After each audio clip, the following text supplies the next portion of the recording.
much for making the time to meet with me, Jem.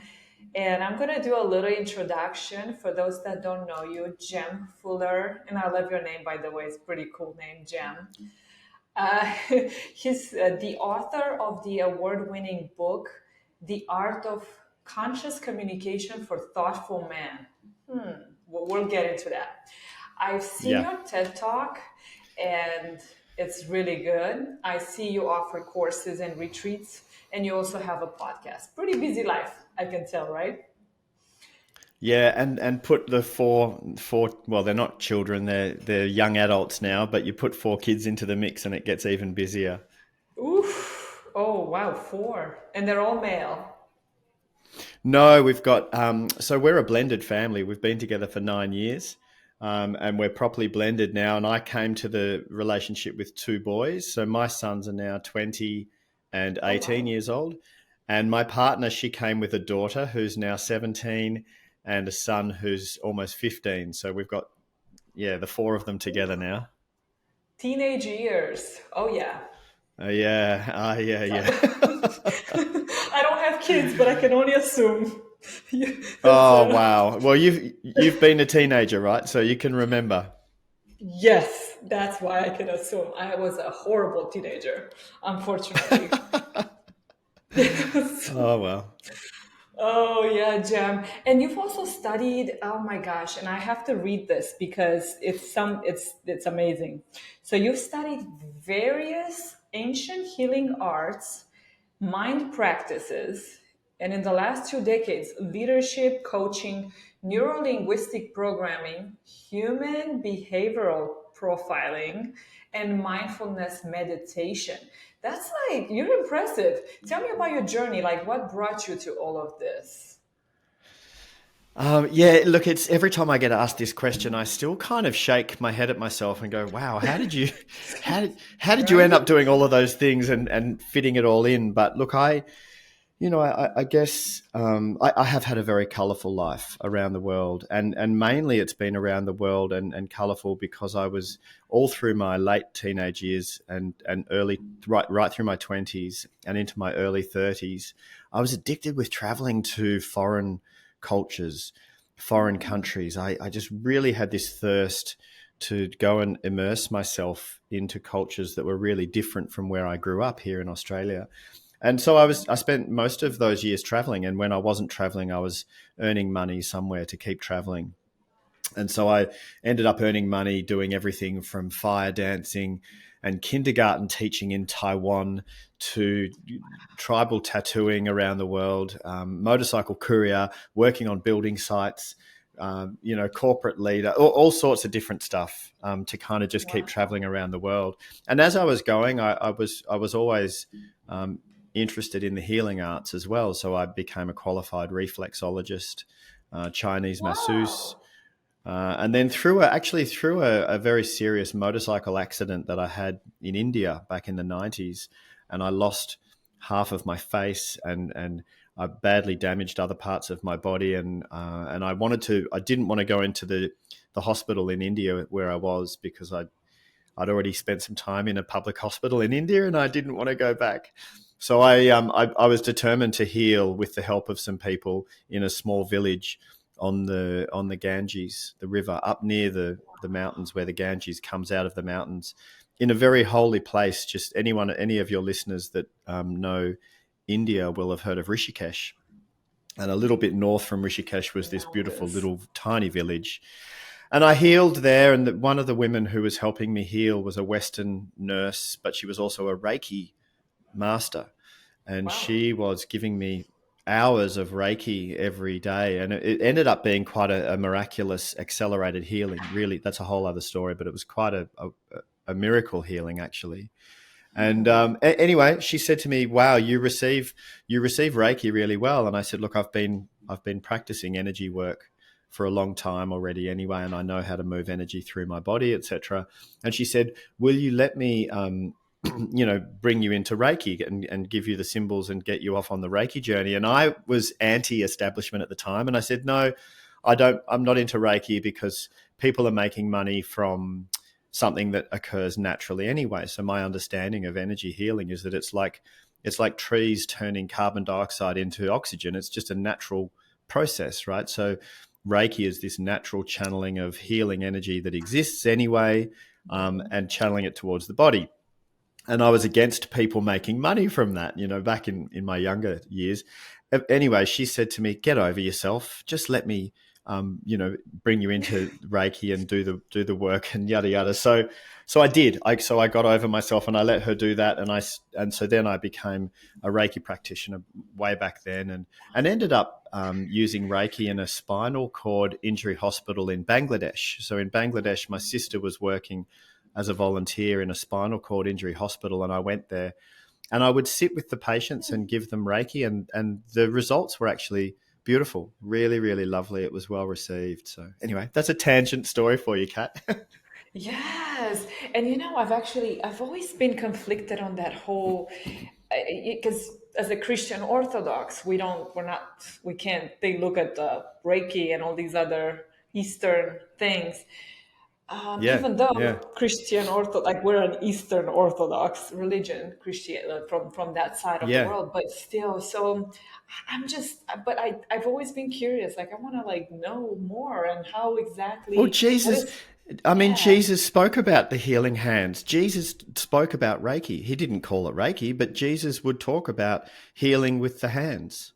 This is it. This is in the scriptures. It's in the Bible, and I think that what he was talking about was what happens naturally. So whether you call it Reiki or whether you call it, the Chinese understanding of the meridians in the body is that the hands are directly related to the heart, and the heart is directly related to the spirit, the non-physical.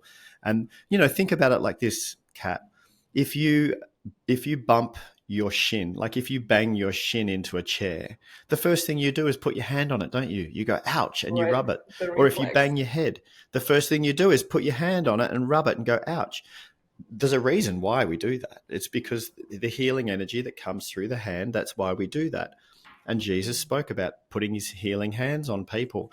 And Reiki is just the same. It's just a channeling of the same natural energy that exists already anyway. So I think that you can be Christian and follow that faith and that understanding of spirituality, and you can also use healing hands as well.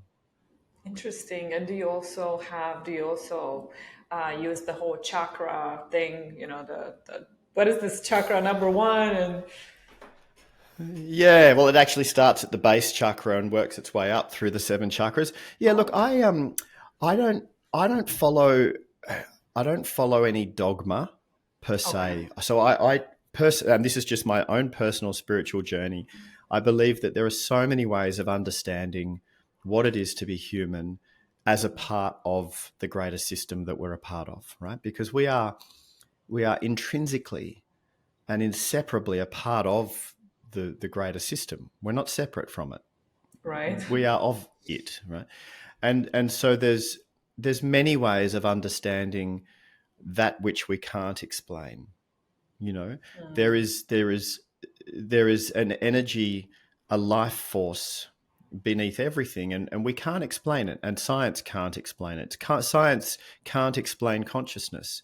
And so there are many ways to try and understand that which we can't explain. So, and I don't believe that there's any right or wrong. I really think if you're a good person and you are doing your best and you're kind and considerate, and you think of others, and you're living your best life to the best of your ability, and you're not hurting anyone, then do it however you want to do it. I don't think there should be a right or a wrong. And I like to draw the bits from. I mean, I grew up in a Christian family. My mum was Catholic and my dad was from the Uniting Church, and I went to church every Sunday. I went to a private Catholic boys' school. We went to Oh mass wow, every week. So my morals and my kind of family culture is a very Christian culture. the Um, foundation. but when I was The foundation, yeah, is a Christian foundation. And I remember when I was 16 and I said to mum and dad, I don't want to go to church anymore. And they said, why not? And I said, look, I'm just curious.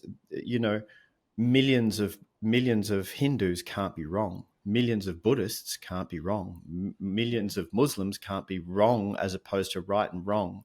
Like this was just my take on it. Christianity can't be the only way. I mean, it can be a way, but surely there can be other ways.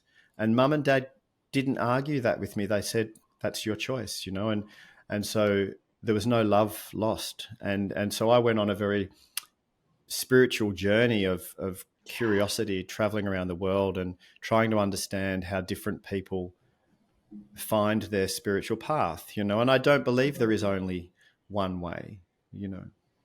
Yeah, and it's interesting how, because I've actually had a period of when I moved to Italy, I've kind of gone a little bit off my Christian Orthodox path, and I started studying, and I studied all world religions, and I realized they all have this character in common. Jesus, this great person that taught love, and Yeah, Buddha also. He was of noble yeah, descent that also went and ventured and lived a poor life, but also taught love. And so they all teach and preach love, the one connector, the one thing yes, in common. And I'm like, huh. yeah, But then that is actually what yeah, separates us. It's that lack of love is what actually, because we yeah, always want to be right. Oh, this my religion is right and yours is not. Because yeah, yeah, and then we lose yeah. love. Which is ego. That's ego. So ego is. Someone said to me once that you can use ego, and you would have seen this, I think, Kat. Ego can be an acronym for edging God out, and ego is our ego is our sense of identity, and our ego understands itself in being separate from everything around it. So your ego, your sense of identity, has this sense that you are a separate individual autonomous being, and you are separate from everything around you, and the ego is really defensive, right? So if there's someone who is different to you, who has a different opinion, or looks different to you, or eats different food to you, or has grown up in a different part of the world, your ego defends who you are, and comes from fear and fears the difference. So then we're fighting with each other, and we're trying to say my way's right and your way's wrong. So that's ego. But love, like you say, love is like, we're all in this together. I see you, and we all have the same color blood. We all need food and water. We all need oxygen. We all need shelter. We all love our children. We're actually in this together. And unconditional love means that, I don't know, have you seen that documentary, that really gorgeous documentary with Archbishop Desmond Tutu, a Christian bishop from Africa, and he is really good friends with the Dalai Lama? Have you seen that documentary? No, sounds Oh, it's so interesting. cute. Look it up. It's on Netflix. Okay. It's a short documentary on Netflix about Desmond Tutu, who's a Christian archbishop, who's a lovely man, who I've met actually, really, really lovely man, Oh, wow. and the Dalai Lama. And they're such beautiful friends, and they giggle and laugh together. And one's a Buddhist and one's a Christian, and they love each other completely. And they have different ideas around spirituality. I mean, one of them believes in reincarnation and the other one doesn't. But that doesn't get in the way of their friendship or their love. Right, right, right. Which is exactly, respect each other's choices, and despite Yeah, that, yeah, and we there's can gotta be love. and we can live in this world together. You can enjoy. Someone might enjoy eating pasta, and someone doesn't, but they love curry. That doesn't mean you can't be friends. It doesn't mean you can't love each other. Um, Yes. you know, And did you see ants? Like, if we were to pay attention to the smallest creatures, and I'm sure, I yeah, mean, such small creatures, when they're in the water, they're united, and that's how they survive, because they stick one yeah, they basically stay together, they attach one to the yeah, other, and they become, they float. So if we were yeah, like a little bit like the ants, the world yeah. would be a different place. I know, right? I know. And Yeah. I mean, it's not like, you and I talking like this, people might think, oh, you're being, idealistic, or you're dreaming, it can never be like that, etc. but there's a lot more people that are actually kind and loving Yeah. than you think, because mainstream news and social media clickbait and the algorithms don't promote love and kindness. They promote hatred and fear. So if you watch the news, which I don't, but if you watch the news, you're watching all of the terrible sides of humanity and you think, wow, humans are like this. But generally speaking, most people are actually nice people. You know, most people don't hate each other. And but we just don't focus on that. So, you know, look, I think it's worth talking about. We should talk about this, you know. Yes, actually, I don't remember which book I read recently, and there was a little chapter, a little story that he shared from World War One, and how was it the Brits and the Germans? Was that in World War Two? Or, my Yeah. gosh, my Yeah. history. Both. Okay, That was both. yeah, Yeah. Yeah. actually, yeah. So I couldn't have been wrong. And how they didn't actually want to fight each other, so they would start singing Christian songs, and then they would Yeah. shoot up in the sky because they didn't want to kill each other. And then the generals were like, how come they're still alive out there, what is happening? And they just were, at night Yeah. whenever they were supposed to go shoot at each other, they would sing. And it was a Yeah. very good, yeah, just very good chapter. I was impressed with, basically Yeah. telling how we humans, like deep inside, we are good. We are, the foundation is actually based on love. But yeah, we It is. we It really is. There's a good book. There's a book called Humankind by yes. a Dutch man called Rutger Bregman. Yeah. Yes, Have you that's read the it? one. Yes, that's the one I'm actually Yeah. referring to. Thank you for that. Yeah, yeah, Yeah. and he talks about the real story of Lord of the Flies. So Lord of the Flies was a book written, but the guy who wrote the book was an alcoholic, abusive father who used to beat up his children. That's the guy who wrote the book. But for some reason, Lord of the Flies got taken as this book on the human race and how we would behave if kids were stuck on an island together. But the true story, because there's a true story in the Southwest Pacific where these 4 or 5 kids got marooned on an island and they were kids from the Southwest Pacific, and they survived for a year on the island by working together and helping Yes. each other. And that's the true story. Yes, I think they even made a movie about it, I think, about the story, right? If I'm Yeah, something or a recent. documentary Yeah. or something. Like something, yeah, That's yeah. right. Yeah. I was thinking Yeah, because and you're oh, also. sorry. Oh, no, no, no, you go ahead. Sorry. I'm excited. I love chatting with you. But in that book as well, he talks about Hurricane Katrina Oh, you down in New froze, Orleans. And John. Ah, oh, you're can you back. hear me? I'm back. Yeah, now I hear Yeah, you. You he went he you went spoke away for a about. second. Okay, I'm back. He spoke about Hurricane Katrina in New Orleans, and on the news, they made it look like people were pillaging and stealing and going nasty and raping each other in the shelters, and they made it look like this. But then he spoke about the actual facts. The actual facts were that the people came together to help each other. They went out there to try and find water, to supply water for all the other people. The people caught in that were actually trying to help each other survive.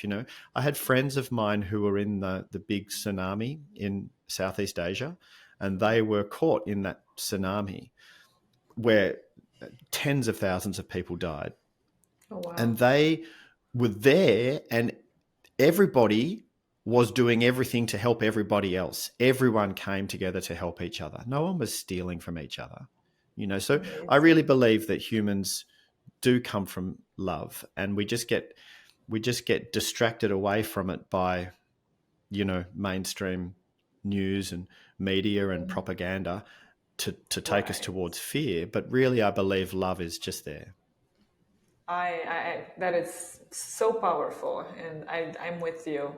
I completely resonate and love that what you just said. I really like that. Do you actually like?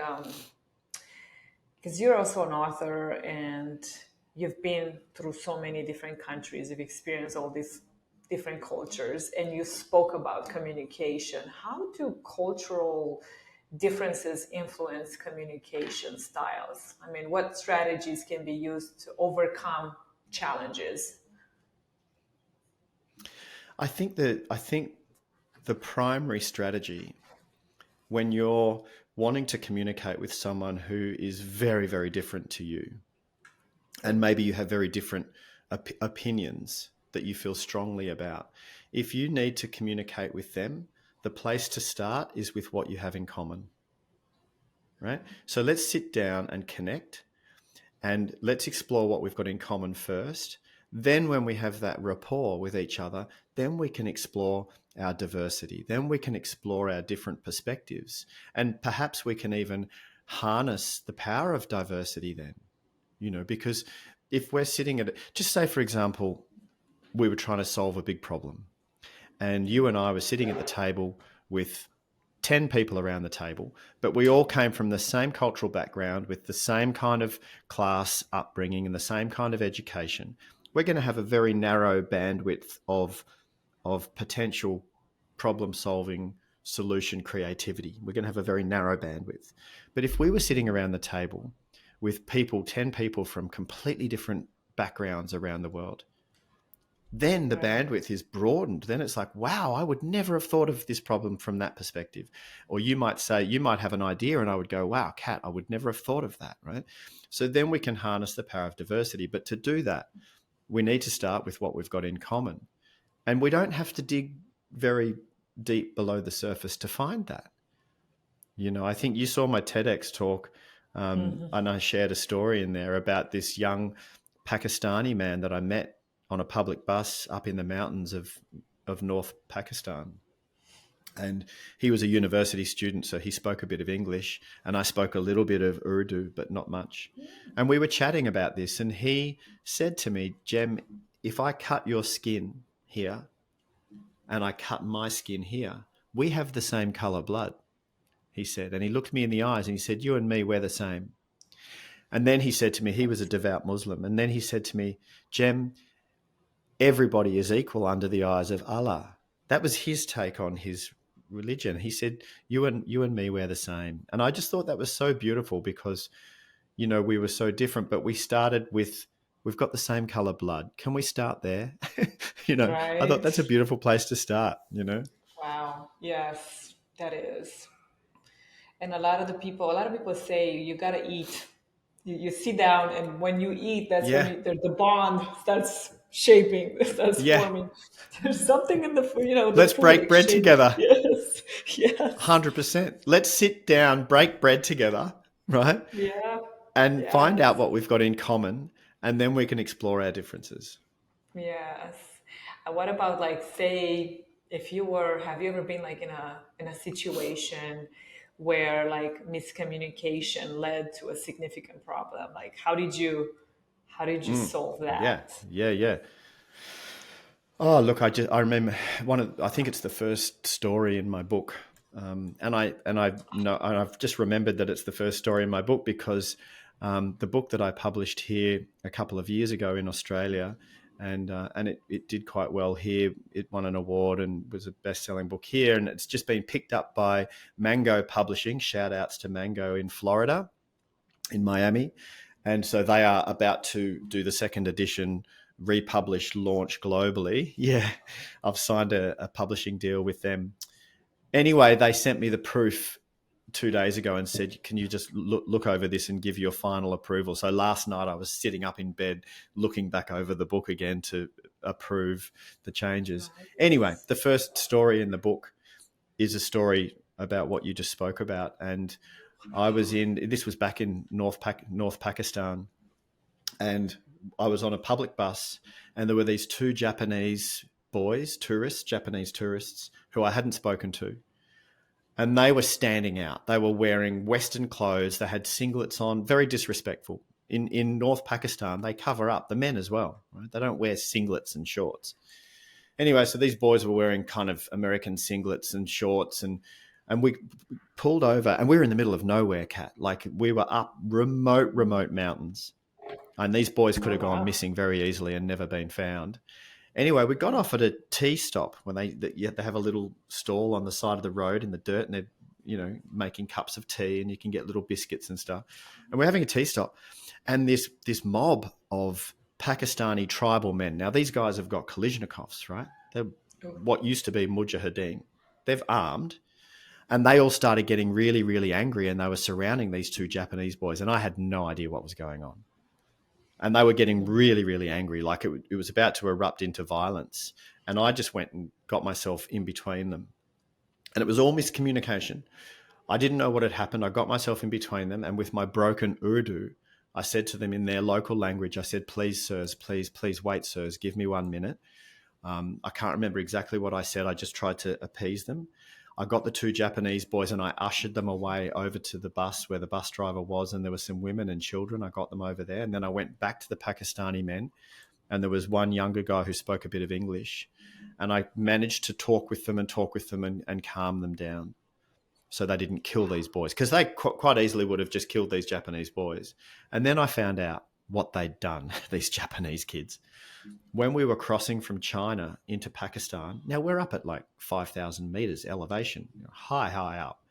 When we were crossing over, they thought it would be funny to stand next to the Welcome to Pakistan sign and drop their pants and bend over and moon for the camera. So they were taking photos of each other with their pants down, bent over, next to the Welcome to Pakistan sign. You can imagine and I mean, how disrespectful, right? And they thought it Any was funny culture. because they thought, isn't this what we do in the American movies? You know, those funny American movies where they moon kind of thing. So they thought that was just a funny thing to do. The Pakistanis thought it was the most disrespectful thing you could ever possibly do, and they wanted to kill these boys. So anyway, suffice to say, the boys didn't get shot, and we managed to appease it. But that was a moment where I threw myself in, and I Wow. think the reason that the Pakistani men were prepared to listen to me, this Australian guy, is because when I went into Pakistan, before I walked into Pakistan from India, I went to a Pakistani tailor and I got shawal kameez made, like the proper Pakistani traditional clothing Nice. I wore. I had a beard, and I learned how to say assalamu alaikum, walaikum salam. I learned how to count to 10. I learned how to ask for food. I learned how to say how are you? Just a few sentences. But Shukran. by doing that, I was showing them, yes, that's right, shukra. And just to show them that I respect you and I'm in your home, Right. and because I made that little bit of effort to pay respect, then they would listen to me, So look, I think another point from that story in communication is if you show the person that you're trying to communicate with, if you show them a little bit of respect, it's going to go a long way. That is wow, especially in the Middle East. If you can confront, like, if respect goes a long way in the Middle East, and if you actually, Yeah. you just wrap your head or try to appeal to their culture and try to be respectful of their Yeah. traditions. Then yeah, Yeah. definitely. Yeah, Yeah. I If went you to want to, yeah. yeah. Go on. Yeah, when I went to Jordan, it was so hot. I believe we went to Petra and then Wadi Rum, and I think there were about 200 degrees outside. But I still wrapped my head, had a long dress, long sleeves, didn't show my feet, because I knew that was their culture, and they treated us so well the whole time because we were, Yeah. showing respect. So you are right. Yep. Yeah, that's right. Yeah. My partner Talia and we spend a lot of time in India, and she dresses appropriately. She doesn't wear a headscarf in India, but she does. She covers her shoulders. She doesn't wear shorts. She covers her legs, and to her it's a simple, easy thing to do, and she does it because she just wants to show them that she's being respectful. And so our family over there, our Himalaya family who've adopted us, they absolutely adore her and love her because she doesn't come in and try and upset them and force them to be okay with our culture. Right. Some of the beaches in the south of India, you get these tourists, Europeans and Aussies, I guess, but that they come to these beaches in India and they wear a thong, and a tiny little bikini top, and then they get upset that all these Indian businessmen come down from Mumbai and come down and take photos of them on the beach, and I'm like, Do you see any Indians, any women or men wearing a bikini here? Do you see anyone wearing a Right. bikini? No. So why do you think they're staring at you? Like, sure, wear a bikini if you want to, fine, but don't get upset with them for staring at you. I you mean, know. you've asked for it, and actually, it's crazy. I went Yeah. to, yeah, in Thailand in the hotel. They had a little brochure that said, "If you're American, you please," and then Yeah. they had a little photo of dressed appropriately, and it had this American woman Uh-huh. dressed, with like super short shorts and just Yeah, yeah. very inappropriate looking. And then Yep. all these different, I'm like, oh my gosh, we've created just the wrong, we've get like the wrong, like stigma. Yeah. It's awful. Yeah.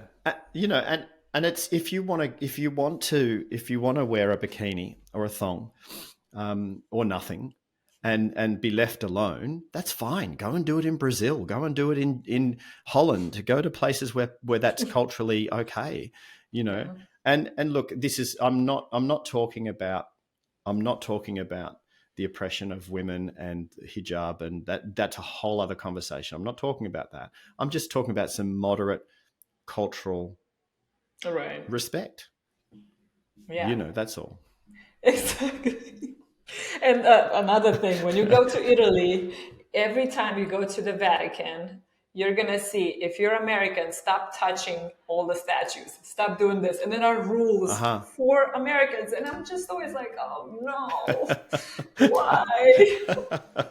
The wrong reputation. It's like, it's crazy. Oh, I know, I know, I know, and it's funny. It's when I was younger, not in my recent times in America, but when I was a kid in America, traveling there with my family, I would meet Americans who genuinely thought that we have kangaroos hopping up and down the street here in Australia, like in the suburban streets. There's kangaroos everywhere. I'm like, no, dude, that's not the way it is. Well, I kind of Oh fall in dear. that a little bit of that category because remember when we first talked, I was like, "Are there creepy spiders everywhere?" Yeah, yeah, yeah, yeah. We do have spiders. There are spiders. Those Yeah. big I old. don't know. Look, I think, yeah, I think America, in terms of the population, because it's got a massive population, I think it has a very, very small percentage of Americans have actually traveled overseas or even know much about the big wide world. A lot of Americans, and maybe it's changing now, but when I was growing up, I'm in my early 50s, and when I was growing up, my American friends that I knew through my parents, they really didn't know much about the world at all. They knew a lot about America. They could tell you all the states of America. They could tell you the American history. It was very American focused for them, and they didn't know much about the big wide world and didn't travel. Back then. Yeah, no, you're right. I know a lot of them that haven't even gone to Florida or a different Uh huh. state. It's crazy. I can't. That is, I wouldn't be able to live with myself knowing that I've only lived in this little village and that's all I know. That's no. Yeah, because you're It's a curious. sad You're life. curious as well, aren't you? Yes. Yeah. Oh yes, I'm very. I haven't been to Australia, but pretty. I've been pretty much everywhere else. Yeah, Yes. yeah, yeah. Well, if you guys decide to come to Australia, you've got a place to stay with me and Oh, Talia. So thank you so much. Same. You know it when you come to Vegas. yeah. As for the book, I want to know more about your book. What are anything you want to tell me about the book? So yeah, look, I started writing the book. So the book is called The Art of Conscious Communication for Thoughtful Men. And when Right. I first started writing it, it was just the art of conscious communication. I was just writing a book on being more conscious in communication. And that just quite simply means when you're more conscious of something, you're more aware. So the more conscious you are, the more aware you are. And I believe that we can do well for each other and for communication itself if we're just a bit more aware, or at least we're Mm, striving to be more aware or more conscious when we're communicating with someone. So I started writing the book, and then I got a book writing mentor here in Australia, Susan Pierce. Shout out to Susan. And she suggested to me that I needed to write for a niche, and we say niche here in Australia. And she said you need to pick a niche. And she said, I think this book would actually do really well for men. And at the time we had some really terrible stories in the news about some politicians here, male politicians here, who were behaving completely inappropriately, and some male sports stars who were behaving completely inappropriately. And it was a hot topic around the brand of men. And I believe it still should be a hot topic around how we can improve and upgrade and evolve the brand of men, Western men. What is it to be a man? And how, certain behaviors are unacceptable and should be called out and Right. changed. So I thought, okay, yeah, look, let's write the book for men. And the other thing too is that I don't know if it's 96 or 97% or 98%, but it's somewhere in the high 90s percentage of violent crimes are perpetrated by men. Right? And men on men, and men on women, but it's mainly men that have the outbursts of violence. And I got thinking about this, and I understand that the violence evolutionarily comes from this drive within us to stake our claim on land and protect our tribes and all of that. It's very old, but that's True. old, and let's That's evolve. We don't old. need to do that anymore, right? It's old. It's Let's true. move on. Let's grow up, And I think that a lot of domestic violence, especially, occurs because we've created generations of men that can't even access their feelings, let alone express them. Because we have our sons, and we say to our sons, don't cry like a girl, suck it up, man up, harden up, Deal with it. toughen up. We tell our boys, deal with it. You're not allowed to feel emotions. Now, this happened to me too. You are not allowed to feel emotions. So we create these boys that excommunicate themselves from their emotional self because they're not allowed to feel emotions. The only emotions they feel are either completely calm or very, very angry, or elation, joy, like when they get a touchdown. They get a touchdown, they're like, you, right? Nice. So there's either that you feeling or that grr, anger feeling, and nothing in between. It's And so we crazy. get these men that can't even express how they're feeling. So they pent it all up, and then eventually they explode in an outburst of aggression and quite often violence. So anyway, I thought, look, it's probably a good idea to write this book for men around ways to access their inner world and ways to then communicate that. And so that's essentially what the book's about. That's awesome. I think, like, I agree. I think men have been culturally indoctrinated to avoid open communication. And I'm happy Yeah. that you thought about helping, providing strategies to help break down these barriers, because either they become too feminine and emotional, or they're the deal with it kind. So I think this is, oh, I'm going to Yeah. buy this book. I have to order Oh this yeah, book. Not please because do. I'm a man, but I love to, Yeah. and see how I Oh, could but help. but Kat, most of the people who buy my book are women because Ah, men don't buy self-help books, right?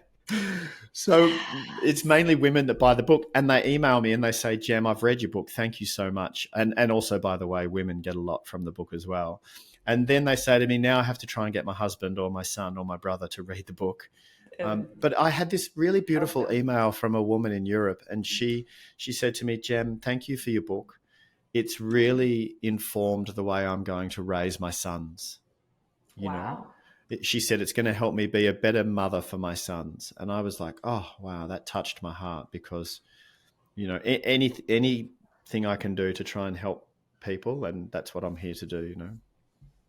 Yes.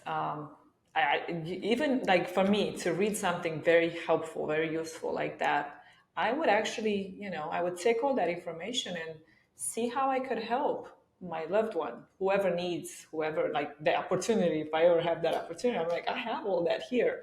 I can, not, they might not want to read it, but I can be the one to pass that info. Oh, you froze on me. Forward. There Oh, you are. Paying it am I forward. good now? Yes. Oh, yes, I'm good. Yep, Okay. you're good now. Yeah. What would you say? What would you say is the key to communicating effectively? Practice awareness of your ego, the voice inside your head that's the very defensive voice, the voice inside your head that has very strong opinions around the way things should be.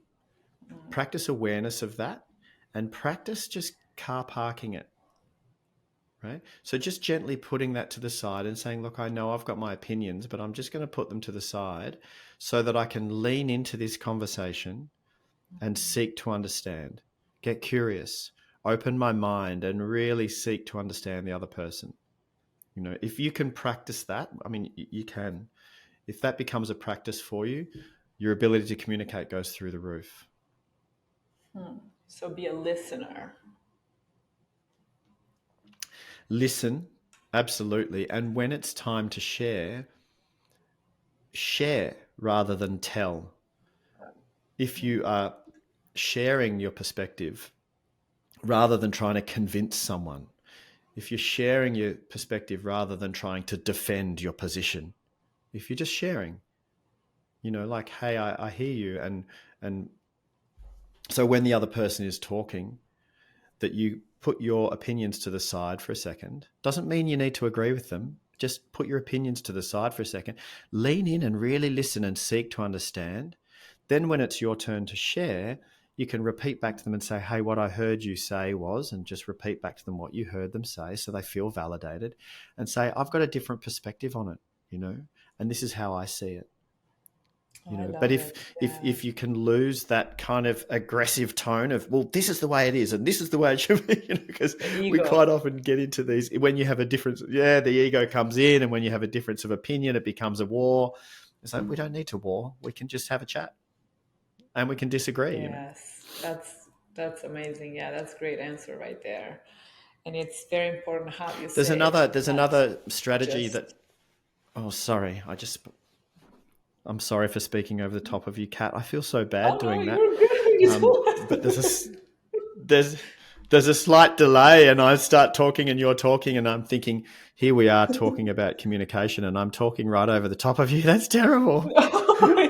Yes, it always But happens. There's a I've little delay. yeah, but I've got another strategy for people with communication. If you've got a conversation that you want to have with someone, so you're thinking, I need to go and talk to my partner about this, or I need to go and talk to my employee, or I need to go and talk to my boss or my friend or whoever it is. If you've got a conversation that you're thinking that you want to have a think about, why am I wanting to have this conversation? As in, what's the higher purpose? So let me give you an example. Just say in a marriage, one person in the marriage gets triggered by the other person when they do that thing. They do, there's something that they do. The other person gets triggered and gets really upset and frustrated and angry. And then they think, I need to go to my wife and tell her that she's done that thing again. And she knows that upsets me. And I need to go and tell her I'm upset. So the question is, why? Why do you want to tell her that? Well, because I don't want her to do that anymore. Why don't you want her to do that? Well, because it triggers me. But why don't you want to be triggered? Well, because I don't want to be angry at her and I don't want her to do that. Why? Well, because I want us to be peaceful and calm with each other. Oh, why do you want that? Well, because we love each other and I want us to be in harmony and in a beautiful Right. place together. Ah, so that's why you want to have the conversation, not because you want to go and be angry at them and tell them what they've done wrong. The reason why you want to have the conversation is because you would rather be in a place of harmony and love with them, right? Okay. So now that I know why I'm having the conversation, I'm going to go and lead into the conversation with that first. I'm going to go to my wife and say, hey, sweetheart, this relationship means the world to me. And ideally, what I want for both of us is to be in that beautiful place of harmony and love together. And because that's what I really want for us, I want to try and express how I'm feeling about something. Do you mind if I try and express how I'm feeling about something? Because I want us to be in harmony and love. that's where I'm going to start the conversation. Now, you imagine how much more receptive your partner is going to be when Yeah. you start the conversation like that, rather than coming up to them and going, I've got to talk to you about that thing that you do. And you know that pisses me off. And you know how upset I get when blah, blah, blah, blah, blah. You start the conversation there. Where do you think it's going to go? you know, Yes, it's so so yeah, true. start with why. Start with why and dig and find that why first, because they might think, oh, that might be the why, but Dig and no, find you, out why. yeah. Yeah. And say, And if you dig and find out why, you might realize that the conversation's not, you shouldn't have the conversation. Because if your why is just because I want them to feel bad, then you go, oh, is that really a good reason why to have a conversation? Maybe I shouldn't have the conversation. Maybe I should just go and let it go, you know. true, maybe it's not worth going there, period. Like, Mm, mm. yeah. Say you're away for a month and your partner is passively aggressively telling you that you need to be better at communicating. She's telling you that she is the only one initiating the communication, that she's not sensing your passion anymore, that she feels you've lost interest. Do you get annoyed by that and say, I'm done with her, not worth it? How do you deal with it, and how should the communication be? Well, it depends if you are still in love with her. If you're still in love with her and you want to be with her, then there's a way.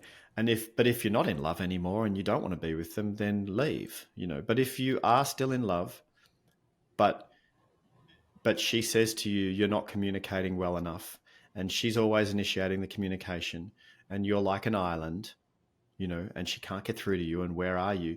If you do love her and you want to be with her, then seek to improve. I would say to her, hey, you know what? I love you so much, and I don't want to be the man that you feel distance from. I want to be the man that you feel the closest to. And look, I'm not very good at communicating, I know, or my way of communicating is not the same as yours. And so but I do want to get better, and I'm going to I'm going to do what I can to slowly improve and initiate communication. I'm going to try and express how I'm feeling, even when I don't really know how to do that. But please bear with me, because I'll probably stumble over my words. I probably won't do it very well to begin with, but I love you and I'm going to try. So if he chooses to say, okay, it's a wrap, then that, in other words, says he stopped loving her. Yeah, if you're not in love with the person anymore, if you genuinely you're not in love with them and you don't want to be with them, leave, you know. And I know that's not always easy, and me and my ex-wife had to do that when we had two young children, and it was the hardest thing in the world to do because of our children, and we knew it would be traumatic for them. But at the end, it would have been more traumatic for them to spend the rest of their childhoods with two people who were feeling resentment and bitterness, and there was toxicity, and the energy, it was like walking on eggshells in our house. That would have been more traumatic for them than us breaking up when they were, you know, 8 and 10 years old. Right. I guess you answered my next question, that was, when is it okay for a man to stop communicating in a relationship? When he stops loving her. Yeah, yeah. When you don't want to be with that person anymore, then I guess you're not going to be communicating with them anymore. But if you still want to be with them, I think that you should be always looking for, how can I be a better man? This is, you know, if I'm in love with you and I want to be with you and I want to stay with you, I'm always going to be looking, how can I be a better man for you? Right? Because you're my queen, you're my everything, you're my goddess, and I just want to keep loving and adoring you better and better, you know. Love it. How can individuals express difficult feelings or criticism constructively? And I think you also answered that earlier with the why and the, sitting down and Yeah, yeah. I think you can own it. Own your stuff, own your part in it. So, for example, rather than going to someone and saying, when you do this, you trigger me, rather than saying it like that. You can say, when you do that, I get triggered. Right now, that's a very subtle difference, but I'm owning my reactions. I'm owning my triggers. Because when you get triggered, it's past trauma that's getting triggered. It's not even that person in that moment. What they're doing is just a trigger. It's not the actual reason. It's usually because of your own past trauma. So just owning it. When Wow, you yes. say those words, I get triggered. Now, that's my stuff, but I just want you to know that's what happens. Now, I'm owning it and I'm working on it. I'm doing my best. But to be honest, I'm not there yet. I'm not healed with that trauma yet. I still get triggered.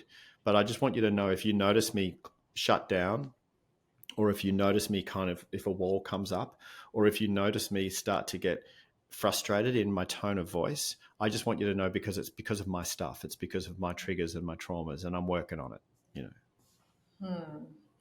And what about, say, a divorced couple? Do you think that you can patch it, do you think somebody could just go back to being happy again if they've gone through a nasty divorce? Could communication help that? Um, yeah. I mean, yes, it can.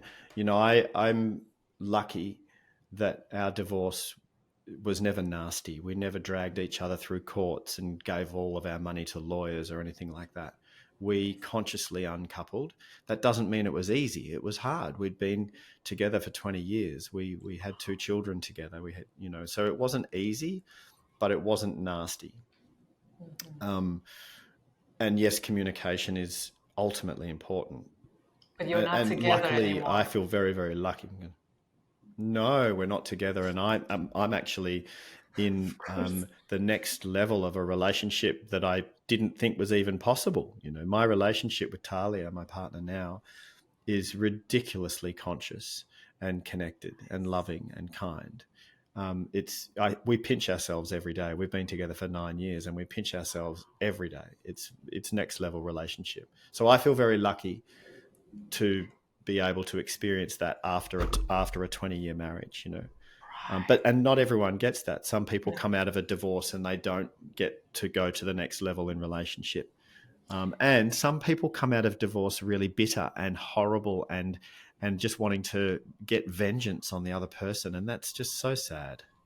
Or they're so desperate to find somebody that they give that desperate energy, and Yeah, but yeah, I don't think you can ever go back once that's broken. I don't think you can ever fix it, because it'll always have a scar. And no, you are blessed to have Talia. Talking about books, and this is one more book that I want to mention, because my sister got me into reading this book, and I really enjoy it. It's called The Monk Who Sold His Ferrari. I just said it yeah, with yeah, yeah. a very American accent. Ferrari. It's actually Ferrari. Okay. Anyway, For Ferrari, yeah, yeah. exactly. What did I just say? Ferrari. Anyway, so there's a quote in there that I've been thinking about, and it's, "The mind is a wonderful servant, but a terrible master." What are your thoughts on that? Yes, yes. My thoughts are yes. Yeah, I mean, look, if you think about it, right? If you think about it, if you just sit still, if you just sit on the couch and just observe your thoughts, right? Don't just sit there and observe them. And they just come from nowhere and they don't stop. Like it's this constant chatter in your head, like a narration going on, right? These thoughts are just coming.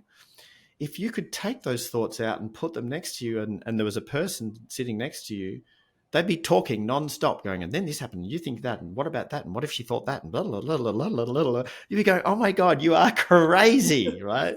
Our mind is this crazy chatter thing, right?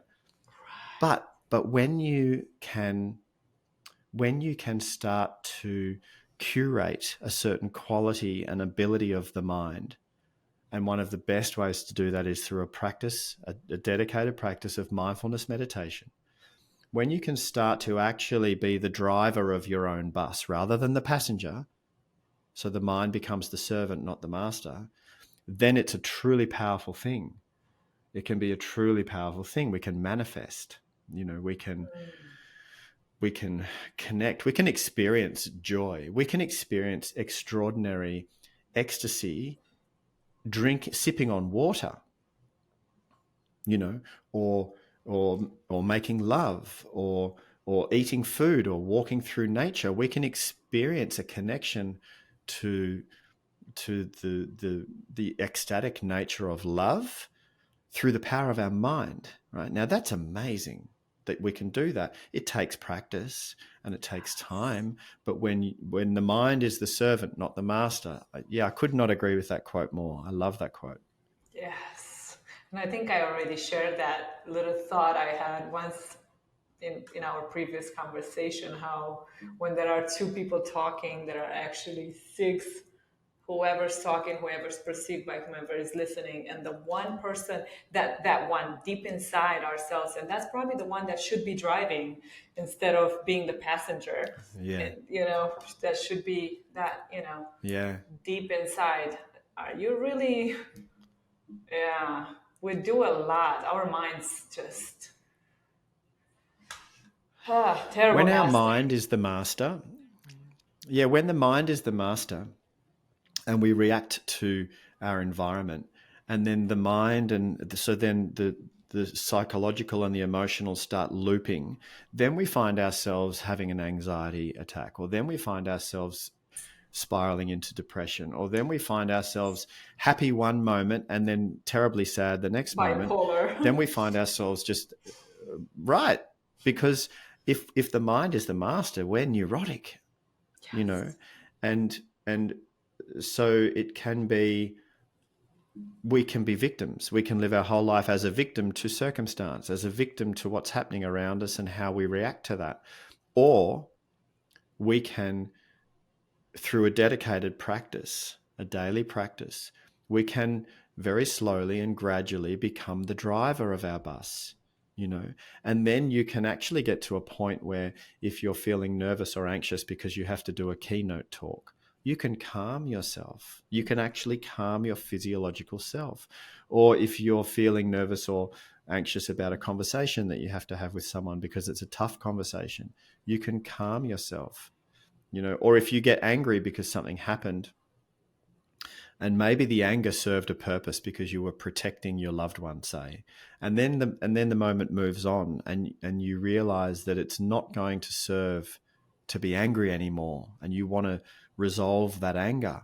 When you're the driver of your own bus, you can come to a place of equanimity, and the anger dissipates, and you can be calm again. Right? Now, that's being the driver of your own bus. If you're the victim, if the mind's the master, you stay angry for the whole day, and maybe the next day you're still pissed off, and it's like, what are you doing, dude? That was yesterday. So look, I I love think it. it's a worthy pursuit, and I, you can do this through meditation, you can do it through affirmation, you can do it through cold water exposure, you can do it through breath work, you can do it through exercise, you can do it through lots of ways. Oh, the book Breathe. Gosh, who wrote it? Oh, it's Yeah. such a brilliant book. I'll send you the link afterward. It's a must read. Yes, The please. importance of breathing and how all these monks live such long lives because they mastered the art of breathing. Oh, it's brilliant. Yeah. But yes, you were spot on. Yeah, The I'd love to read breathing. that. Yes, I'll send you the link. It's amazing. I want to know about the retreat because Thank you. I don't want to hold you too long, but I want to get some more stuff in. The retreat. Tell me about the retreat. Yeah. Oh, wow. We're going back finally. We haven't been since just before COVID, and we're going back in September this year. We go to a family that look after a temple on the side of a mountain in the Himalaya in Oh, India, I would love to uh, know. in a remote village, in the forests, and it's stunning. And the story behind this family is in the 90s, when I was wandering around India, mainly barefoot with dreadlocks and doing my hippie thing. I came across this family. I lived with them. They adopted me. I ended up living with them for a long time. And then since then, they've been my Himalaya family. They're like my second family. And this place is my second home. It's deep in my heart, this place. And back in 1998, I said to my adopted brother over there, I said, Papu, I've got this feeling I'm going to bring people here on retreat. And I don't know what that looks like, but it'll be getting them away from their technology, getting them away from their city vibe, their cars and their busy lives and their suits and ties, and getting them back into this beautiful, stunning nature. And these Himalayan mountains over there are so big, so big. All of your problems just get put into perspective, and you're like, oh my God, I was worried about that, you know. So I said that to Papu, and he said, he's a conservationist, and he said, well, let's go trekking in the mountains. He's a trekking guide as well. Let's go trekking in the mountains. We'll get right off the beaten track. We'll go where nobody goes. We'll take pack horses to carry all the gear, and then we'll pick up rubbish. That was his idea. Back in 1998, we had this idea. Anyway, that got car parked, and we both became fathers and husbands, and life was doing its thing. And then many years later, when I started my coaching journey, I just had this download. I'm like, oh, it's a self-leadership retreat. It's a self-development leadership retreat. And anyway, I had the idea and I put it together in 2013. I took my first group, and then I started taking groups every year after that. And so we go remote into the Himalayan mountains. We stay with this family in their homestay. I teach the teaching stuff that I teach. My partner, Talia, takes people, she's a mindful movement expert. She takes people through mindful movement exercises in the morning and some meditation. And then we go trekking, and we go trekking off the grid. So your phone doesn't work.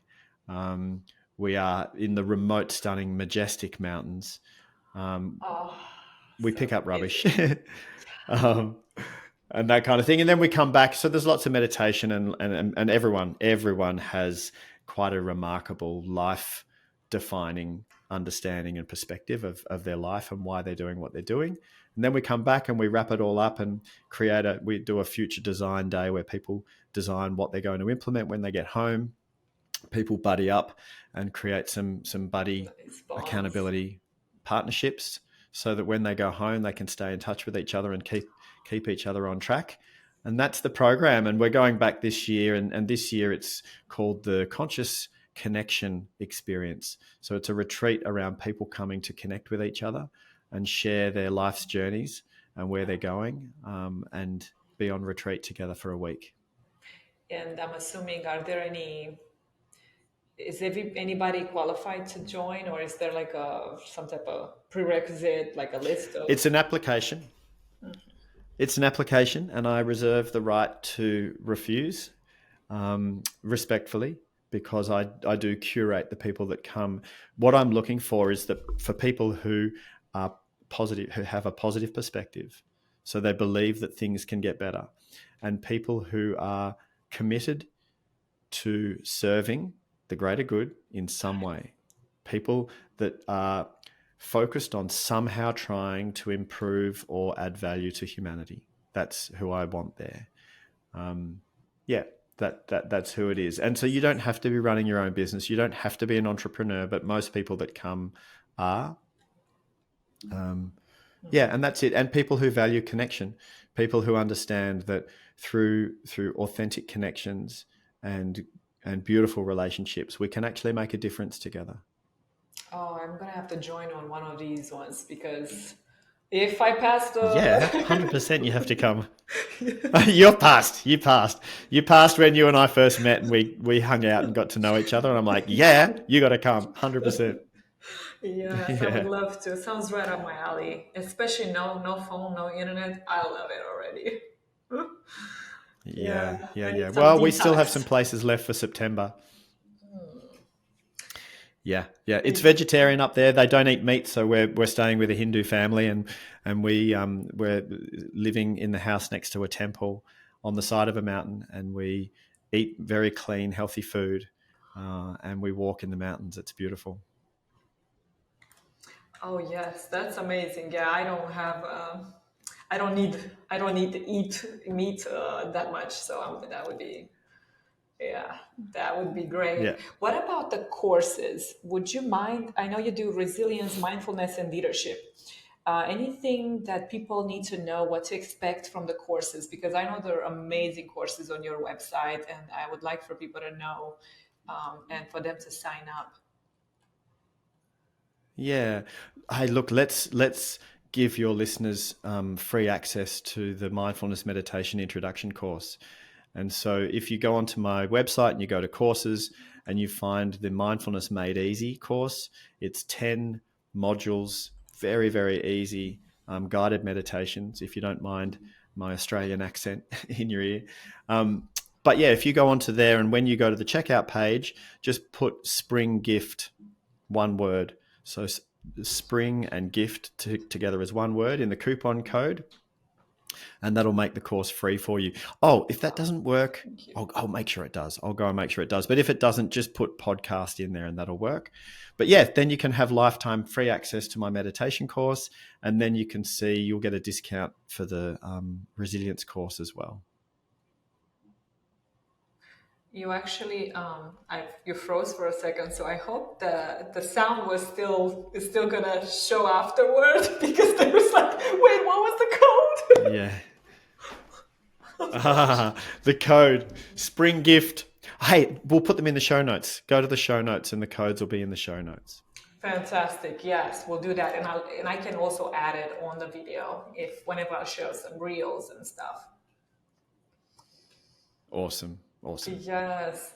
So you guys, please go to jemfuller.com. Amazing stuff. The book, which is we discussed in the retreat, and then the courses. And thank you so much for offering the free access. That's amazing. I really appreciate it, Jem.